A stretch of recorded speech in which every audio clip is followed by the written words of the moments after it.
Hey Charlotte, today I've been working on an assignment for data structures. The assignment is to implement different sorting algorithms, so just taking an array of numbers and putting it in order.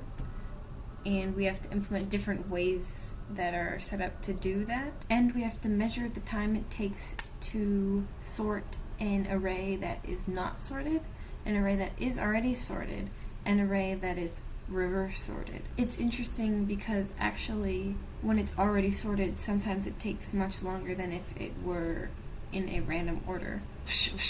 What? The main algorithms that we're looking at are merge sort and quick sort. And then we're looking at some variations of them. Got my finger stuck in here. My fingernail was stuck in the crevice of this pencil.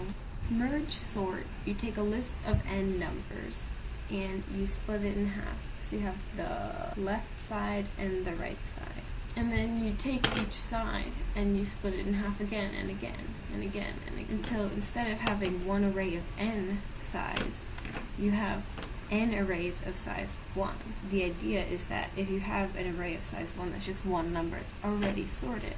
And then when you merge them back together from each individual numbers back to one big array of size n, you will put them together in the right order. So you will swap them if you need to. And you merge the sorted arrays, and then you merge, and then you merge them until you get a one big sorted array in the end. So that's fun. And then quick sort, you have an array, and you take the last element of the array, pull that out. This is your pivot.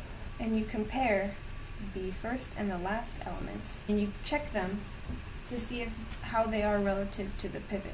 The point is to change this array into an array that has the pivot somewhere in there, so that all of the elements to the left are greater than the pivot, and all of the elements to the right of the pivot are less than the pivot. You do comparisons to see where the extreme elements are compared to this, and if they're on the wrong side, you swap them. Oh, those ones are fine. Oh, those ones are fine. Oh, those ones are fine.